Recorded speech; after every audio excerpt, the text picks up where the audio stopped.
Rewilding is a bold approach to conservation. It seeks to restore ecosystems on a large scale. Rewilding aims to bring back lost species. It allows natural processes to shape the land and sea. Human intervention is minimized. The goal is to create self-sustaining ecosystems. These ecosystems can support a greater diversity of life. Rewilding recognizes the interconnectedness of all living things. It acknowledges the importance of keystone species. These species have a disproportionately large impact on their environment. Their presence can trigger a cascade of positive changes.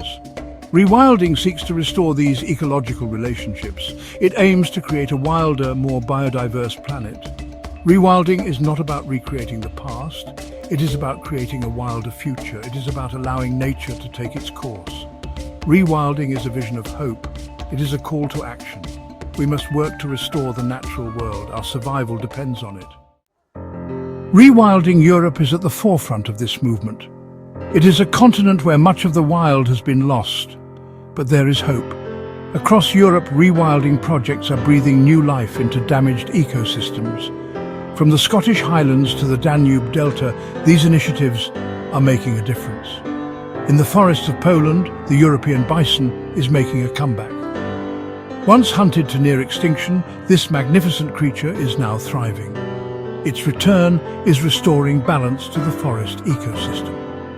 In the mountains of Spain, the Iberian lynx is also making a comeback. This critically endangered cat is a symbol of hope for the future of rewilding. These are just two examples of the many rewilding projects underway in Europe. These projects are not just about bringing back lost species. They're about restoring entire ecosystems. They're about reconnecting people with nature. And they are about creating a wilder, more sustainable future for all. Rewilding is guided by a set of key principles. These principles are rooted in the belief that nature knows best. The first principle is to allow natural processes to shape the land.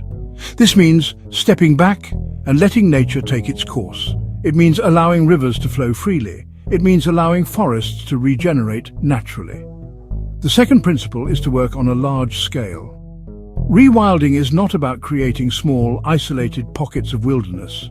It is about restoring ecosystems on a landscape scale. This requires a shift in thinking. We need to think bigger and bolder when it comes to conservation. The third principle is to embrace uncertainty.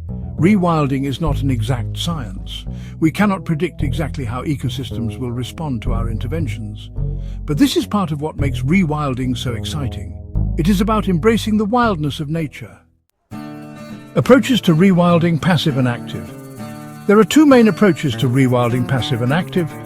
Passive rewilding involves minimal human intervention.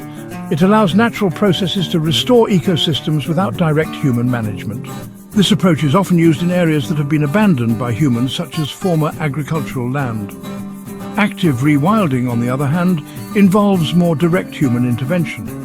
This may include reintroducing missing species, restoring natural processes, or creating corridors to connect fragmented habitats. Active rewilding is often used in areas that have been more heavily degraded by human activity. The choice of approach depends on the specific context of the project. In some cases, a combination of passive and active rewilding may be the most effective approach. Regardless of the approach, the goal of rewilding is always the same: to restore ecosystems to a healthier, more natural state. Benefits and challenges of rewilding: a balancing act.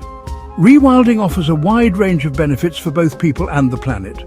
By restoring natural processes, rewilding can help to mitigate climate change, improve water quality, and reduce the risk of flooding. It can also create new economic opportunities based on ecotourism and sustainable land management.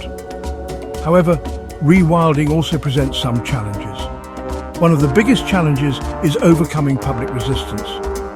Some people are concerned about the potential impacts of rewilding on agriculture, forestry, and other land uses.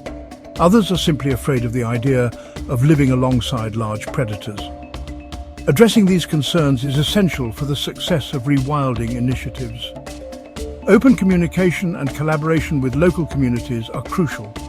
By working together, we can create a wilder, more sustainable future for all.